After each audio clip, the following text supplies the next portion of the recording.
Selamat datang di pembahasan mendalam kita.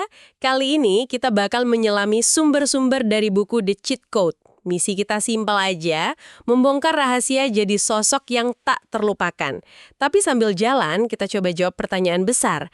Apakah jadi tak terlupakan itu soal trik-trik cerdas yang agak artifisial, atau ada sesuatu yang lebih otentik di baliknya? Kita mulai dari ide yang aneh banget dan provokatif dari trik 49, miliki potongan rambut khas. Kedengarannya memang sepele banget ya, potongan rambut.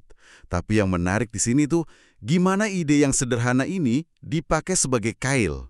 Ini semacam metafora buat strategi yang jauh lebih besar gitu. Tentang gimana Anda bisa secara sadar membangun sebuah citra, sebuah tanda pengenal yang instan, yang nempel di kepala orang lain. Oke, ayo kita langsung bedah ini. Soalnya penulisnya buka trik 49 dengan contoh yang terus terang agak gelap sih. Dia nanya, pernahkah Anda bertanya-tanya mengapa para diktator punya potongan rambut yang aneh atau mewah? Tunggu dulu, kenapa harus diktator? Apa dia mau bilang kalau personal branding itu dasarnya manipulatif? Itu pertanyaan yang bagus banget, dan saya rasa penulisnya sengaja pilih contoh ekstrim itu. Justru untuk menunjukkan seberapa kuat alat ini.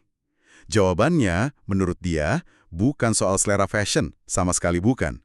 Ini murni soal branding, soal mengendalikan narasi. Bayangin deh, dengan punya ciri visual yang kuat banget, entah itu kumis atau model rambut tertentu, mereka itu menciptakan sebuah jangkar di pikiran publik. Sebuah jangkar, maksudnya kayak jalan pintas mental gitu. Tepat, otak kita kan suka jalan pintas. Jadi pas lihat sosok itu, otak kita langsung kekunci sama ciri visualnya. Bukan sama hal-hal lain yang mungkin jauh lebih kompleks atau negatif. Ini cara mereka mengendalikan kesan pertama, bahkan sebelum ngomong sepatah kata pun. Ini soal jadi orang dengan rambut keren itu, yang jauh lebih gampang diingat daripada orang dengan kebijakan politik yang rumit. Oke, saya mulai kebayang. Jadi ini bukan soal niru diktator, tapi soal paham psikologi di baliknya. Soal punya jangkar visual yang kuat. Mungkin contoh yang lebih positif itu kayak Anna Wintour dengan rambut bob dan kacamata hitamnya. Kita langsung tahu itu dia kan, bahkan dari siluetnya aja. Tepat sekali. Atau mendiang Steve Jobs dengan kaos turtleneck hitamnya. Itu kan bukan sekedar pakaian. Itu sebuah seragam yang ngirim pesan konsisten. Saya nggak mau buang energi mental buat milih baju, karena saya fokus ke hal yang jauh lebih penting, mengubah dunia. Itu statement tanpa kata-kata. Tapi apa nggak ada resikonya? Saya jadi mikir, kalau ciri khas kita terlalu kuat atau terlalu aneh, bukannya itu justru bisa jadi bumerang ya? Orang mungkin cuma bakal ingat rambut aneh kita, tapi lupa sama sekali sama ide brilian yang baru aja kita sampaikan. Jadi distraksi. Itu risiko yang sangat nyata. Nah, disitulah letak seninya. Keseimbangan. Ciri khas itu harus memperkuat merek Anda, bukan malah menenggelamkannya. Tujuannya kan jadi memorable, bukan jadi gimmicky. Kalau Anda seniman eksentrik, gaya yang nyeleneh mungkin cocok banget.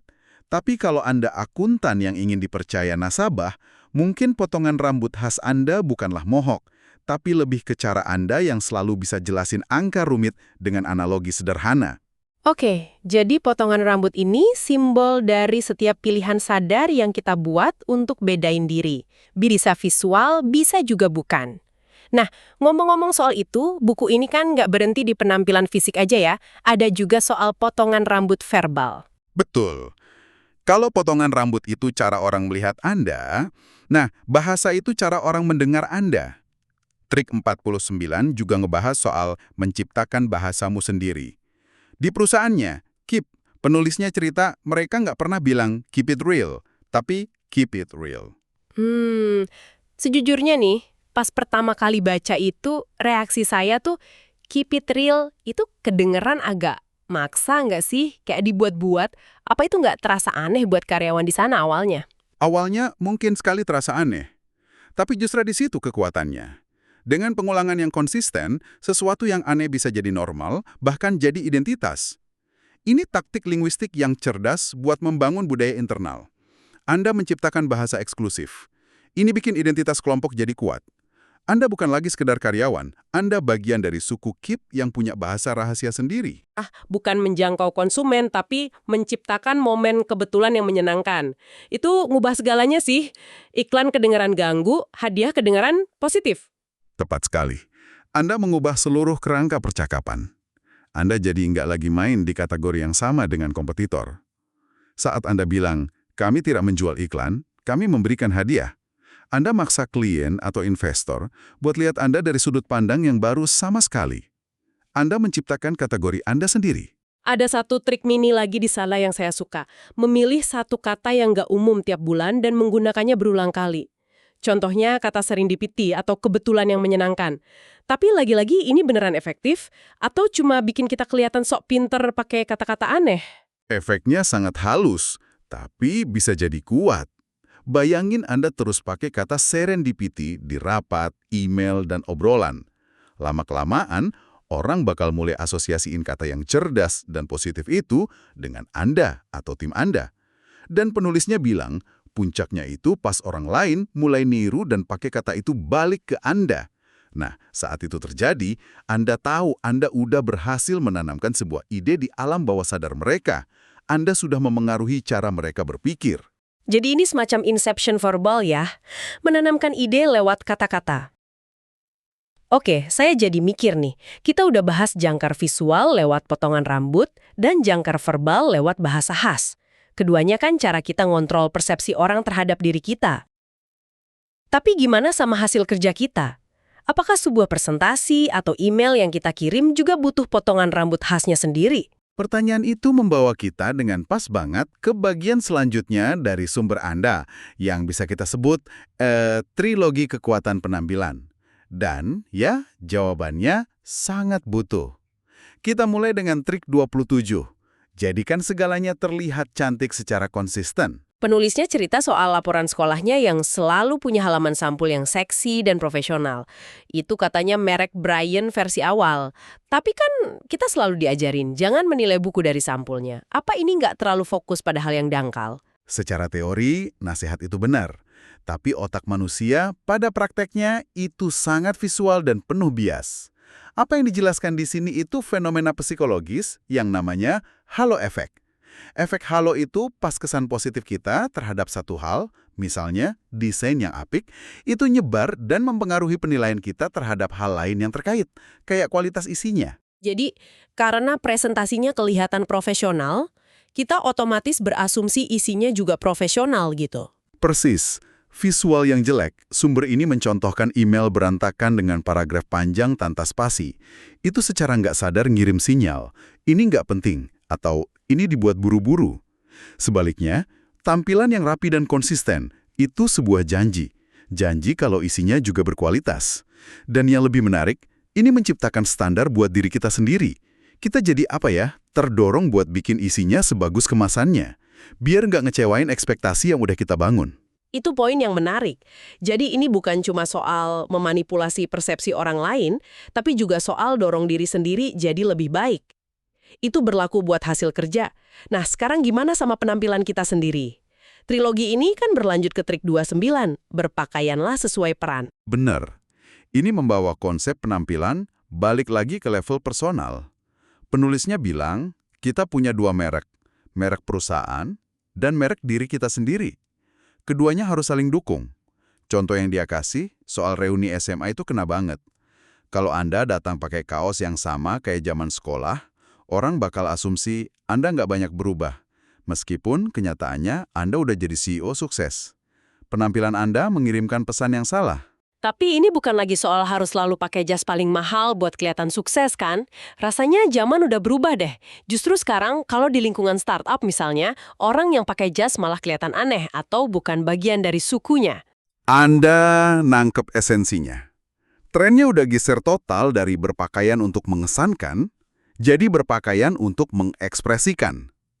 Kuncinya sekarang itu keselarasan dan otentisitas. Coba bayangin dua ekstrim. Mark Zuckerberg dengan kaos abu-abunya, dan desainer Tom Ford yang selalu tampil dengan setelan sempurna. Keduanya sukses banget, tapi penampilannya bertolak belakang. Tepat, karena keduanya berpakaian sesuai peran mereka masing-masing, dan keduanya otentik. Seragam Zuckerberg ngirim pesan, saya seorang engineer, seorang disruptor. Saya terlalu sibuk bangun masa depan buat peduli sama kemewahan. Itu selaras dengan merek Facebook. Di sisi lain, setelan Tom Ford yang sempurna ngirim pesan, saya adalah lambang kemewahan. detail, dan kualitas tanpa kompromi. Itu selaras sama mereknya. Keduanya benar. Masalahnya muncul kalau Zuckerberg coba pakai setelan Tom Ford ke kantor, atau Tom Ford coba presentasi koleksi barunya pakai kaos abu-abu. Wah, itu bakal jadi aneh banget. Jadi ini balik lagi ke pertanyaan awal kita soal otentisitas. Berpakaian kayak Zuckerberg cuma berhasil kalau Anda mempunyai substansi dan peran sebagai jenius teknologi yang disruptif. Kalau enggak, itu cuma jadi kostum, dan orang bisa ngerasain. Tepat sekali. Keaslian itu perekat yang bikin semua ini berhasil. Penampilan Anda harus jadi perpanjangan tangan dari siapa diri Anda dan nilai yang Anda bawa. Bukan topeng yang nutupin siapa diri Anda. Jadi, apa artinya semua ini? Setelah kita bedah trik 49, 27, dan 29, benang merahnya kelihatan jelas banget. Miliki potongan rambut khas, ternyata jauh lebih dalam dari sekedar saran pergi ke salon. Ini sebuah pengingat besar. Sebuah pengingat untuk secara sadar dan strategis memikirkan setiap titik kontak antara diri Anda dan dunia. Ini bukan tentang jadi palsu atau menciptakan persona yang dibuat-buat. Ini tentang intentional authenticity. Otentisitas yang disengaja. Saya suka istilah itu. Artinya, kita pilih aspek mana dari diri kita yang asli untuk ditonjolkan. Biar selaras sama pesan yang mau kita sampaikan.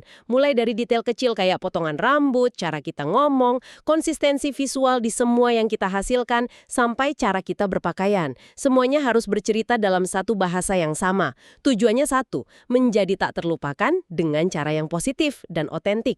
Dan sumber ini punya penekanan penting di akhir. Merek utama Anda adalah Anda. Pekerjaan bisa datang dan pergi, perusahaan bisa berubah, tapi Anda akan tetap menjadi diri Anda. Merek pribadi Anda itu aset paling berharga yang Anda miliki. Dengan pemikiran itu, ada satu pertanyaan penutup yang menarik buat Anda renungkan. Oke, ini dia bagian untuk dibawa pulang. Jika besok Anda harus memilih satu potongan rambut khas metaforis untuk diterapkan bukan pada penampilan fisik, tapi dalam cara Anda berkomunikasi atau bekerja, apa satu hal spesifik, sekecil apapun, yang bisa Anda lakukan secara konsisten yang akan membuat orang mengingat ide Anda lama setelah percakapan atau rapat selesai?